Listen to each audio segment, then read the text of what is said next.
excitement had produced its usual effect in increased irritability of the nervous system. They found Alice alive, and without pain, and that was all. A child of a few weeks old would have had more bodily strength; a child of a very few months old more consciousness of what was passing before her. But even in this state she diffused an atmosphere of peace around her. True, Will, at first, wept passionate tears at the sight of her, who had been as a mother to him, so standing on the confines of life; but even now, as always, loud passionate feeling could not long endure in the calm of her presence. The firm faith which her mind had no longer power to grasp, had left its trail of glory, for by no other word can I call the bright happy look which illumined the old earth-worn face. Her talk, it is true, bore no more than constant earnest reference to God and His holy word, which it had done in health, and there were no death-bed words of exhortation from the lips of one so habitually pious. For still she imagined herself once again in the happy, happy realms of childhood, and again dwelling in the lovely northern haunts where she had so often longed to be. Though earthly sight was gone away, she beheld again the scenes she had loved from long years ago. She saw them without a change to dim the old radiant hues.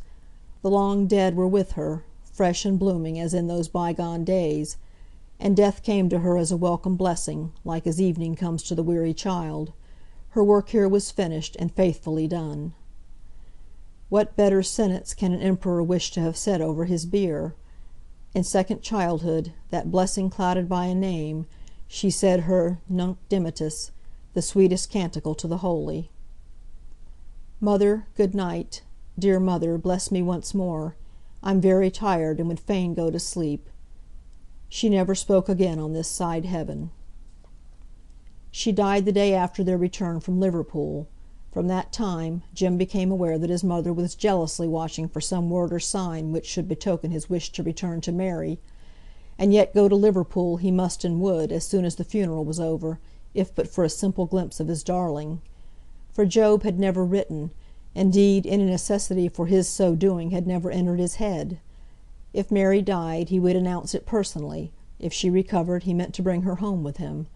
Writing was to him little more than an auxiliary to natural history, a way of ticketing specimens, not of expressing thoughts. The consequence of this want of intelligence as to Mary's state was that Jem was constantly anticipating that every person and every scrap of paper was to convey to him the news of her death. He could not endure this state long, but he resolved not to disturb the house by announcing to his mother his purposed intention of returning to Liverpool until the dead had been buried forth. On Sunday afternoon they laid her low with many tears. Will wept as one who would not be comforted. The old childish feeling came over him, the feeling of loneliness at being left among strangers.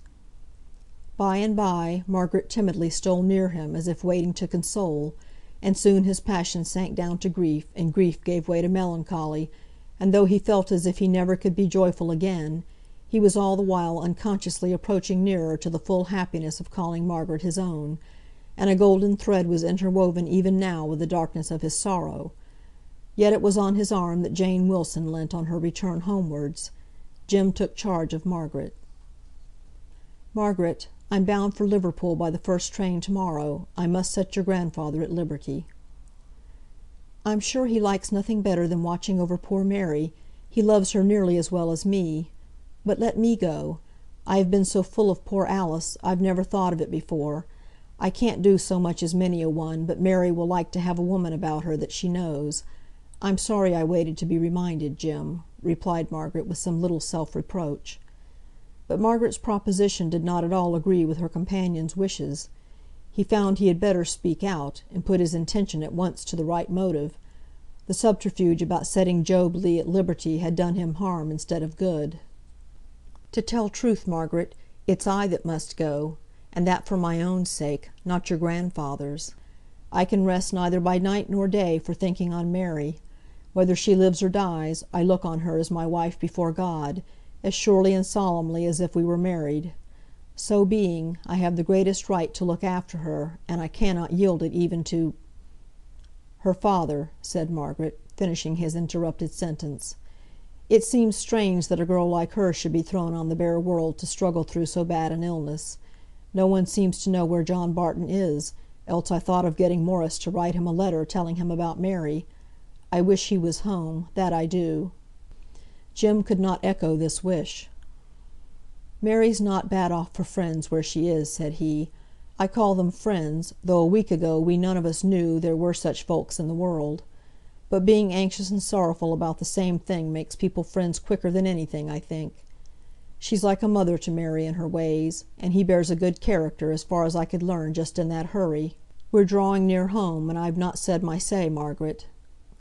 I want you to look after mother a bit. She'll not like my going, and I've got to break it to her yet. If she takes it very badly, I'll come back to-morrow night. But if she's not against it very much, I mean to stay till it's settled about Mary, one way or the other. Will, you know, will be there, Margaret, to help a bit in doing for mother." Will's being there made the only objection Margaret saw to this plan. She disliked the idea of seeming to throw herself in his way, and yet she did not like to say anything of this feeling to Jim, who had all along seemed perfectly unconscious of any love affair besides his own in progress. So Margaret gave a reluctant consent. "If you can just step up to our house to-night, Jim, I'll put up a few things as may be useful to Mary, and then you can say when you'll likely be back. If you come home to-morrow night, and Will's there, perhaps I need not step up?" "Yes, Margaret, do. I shan't leave easy unless you go some time in the day to see mother. I'll come to-night, though, and now good-bye. Stay, do you think you could just coax poor Will to walk a bit home with you, that I might speak to mother by myself?" No, that Margaret could not do.